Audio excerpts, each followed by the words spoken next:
Hey everybody, this is Perch, and here's a good question slash challenge a little bit, which is, hey Perch, you say you don't like double shipping. You say you don't like comics that are pushing things out more than once a month, and yet you frequently praise that time in the 80s when the X-Men for the summer would double ship and have comics out twice a month. This seems like a contradiction. You're contradicting yourself. What gives? Okay. That True enough. I won't argue. Let's take a look at both situations because I do think they're a little bit different, and I'll explain kind of why I think they're different. What irritates me? It doesn't irritate me, by the way, when comics double ship. That's not the irritation. The irritation is when they ship more frequently without kind of any explanation as to why, meaning just randomly we're going to get two copies of this month and then not the next month. But it irritates me when comics double ship and then become late. Like if you remember the X-Men, that lineup right following House of X Powers of 10, when they were doing the first several issues of Dawn of X, they were shipping those comics out every 2 weeks, every 3 weeks. Yes, including the Hickman comic. It was coming out more regularly, more frequently. And then, predictably, about 6 months later, the comic starts to get delays. And then the comic's coming out not just twice a month, but not even once a month. It's coming out every 6 weeks. And then Marvel starts to just randomly skip months for X-Men titles. So my irritation is not that they had an accelerated shipping schedule. My irritation is that they just, for whatever reason, they decided to shove a bunch of comics out into the market and then quickly find themselves without comics to shove out into the market. And so it's just lopsided and confusing. The other thing I don't like about double shipping is it tends to increase the likelihood that we're going to get just random artists in the middle of things. If the double shipping was all one and dones, like for a brief period, Secret Avengers, with, I think Warren Ellis was actually the writer during that period. It was between, who launched it? I think Brubaker launched it, I believe. And then Remender took over. But in between that, I think you had a Warren Ellis little segment to that sandwich. Okay, yeah, I know the joke. Anyway, you had basically a Warren Ellis sandwich. Okay. Anyway, he was doing a bunch of one and done issues, and they were shipping them a little bit more frequently than once a month. They were shipping them, I think, every 2 to 3 weeks for a bit of time. And each one had a different artist, and they were all kind of random in how they were doing it. But it was okay because they were one and done issues. They were focusing on different members of the team. Made sense. What irritates me more is when you double ship and then you have like a storyline going on, but you change artists kind of midway through, or it starts to get it bounce around. And you kind of suspect, at least, that if the comic wasn't shipping on such a frequent schedule, you'd be able to keep a more consistent art team. Now, you may go, bah-ha!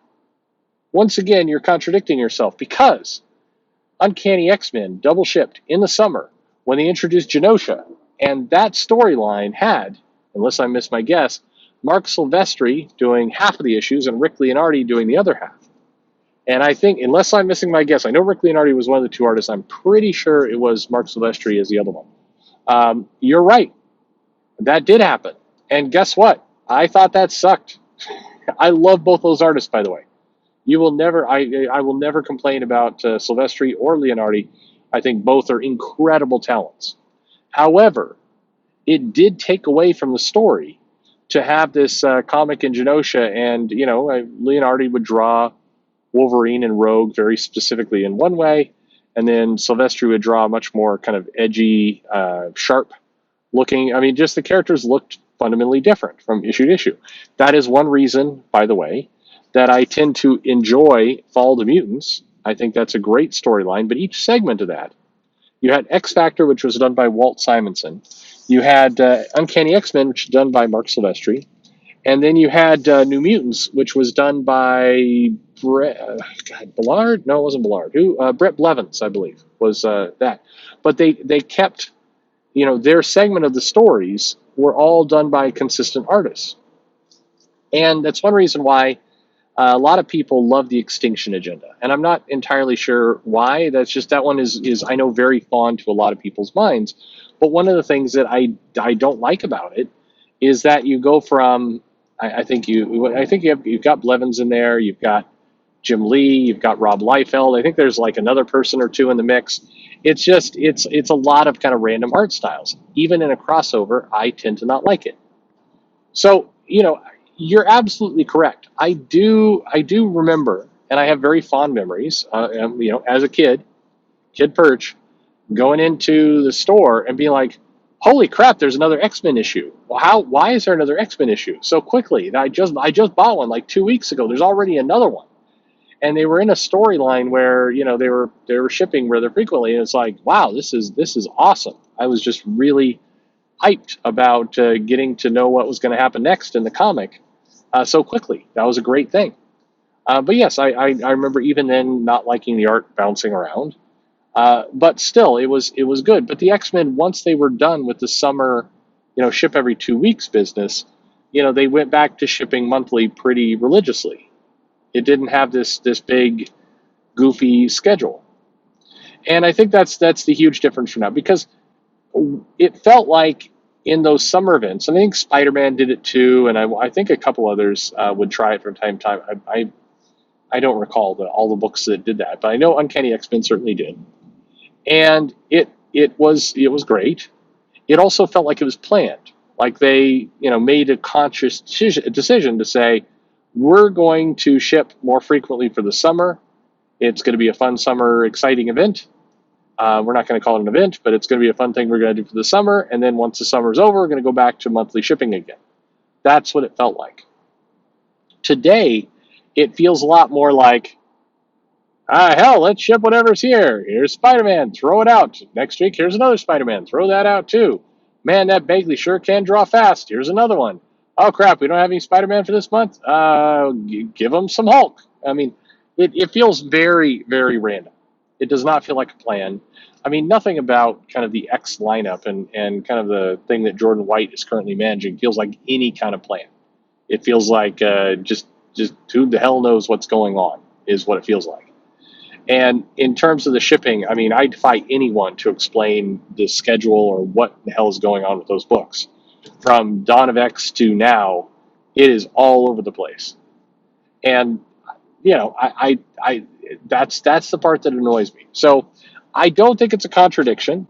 I appreciate it when it's a plan. I don't appreciate it when it's just throw crap against the wall and what will ship will ship. I do think that unless, as a comic publisher, as the editor, as a creative team, unless you are positive that shipping more than once a month is going to be okay, your team can keep up with it, you're not going to fall behind, and you're not going to get into a weird schedule slip problem, don't do it. Al Ewing is got the Immortal Hulk right now, and that comic was another one where they were shipping it twice a month for a while. They were just firing it out. And then sure enough, very shortly after, they found themselves with schedule delays, and then they had to slip back, and then they went 2 months without a comic.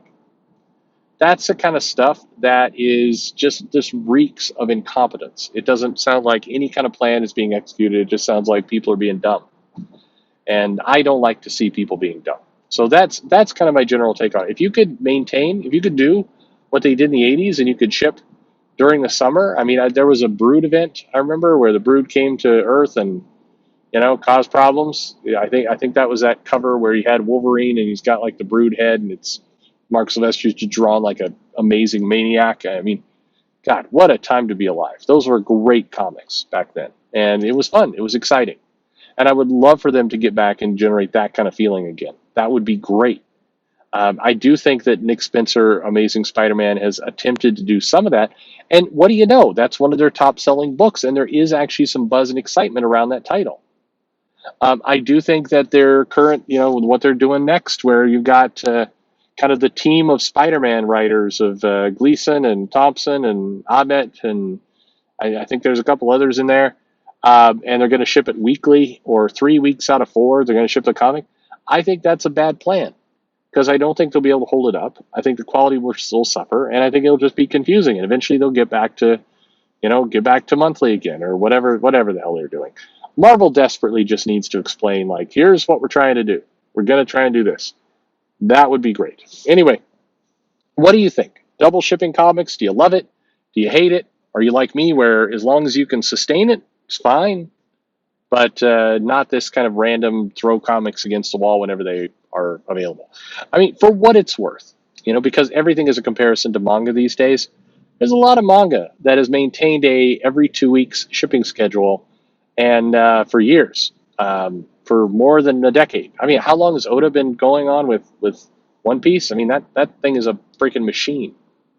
I remember when COVID shut down some of these productions a little bit, and there was like a delay, and it's like people were flipping out. And even then, they got the world back in order real fast.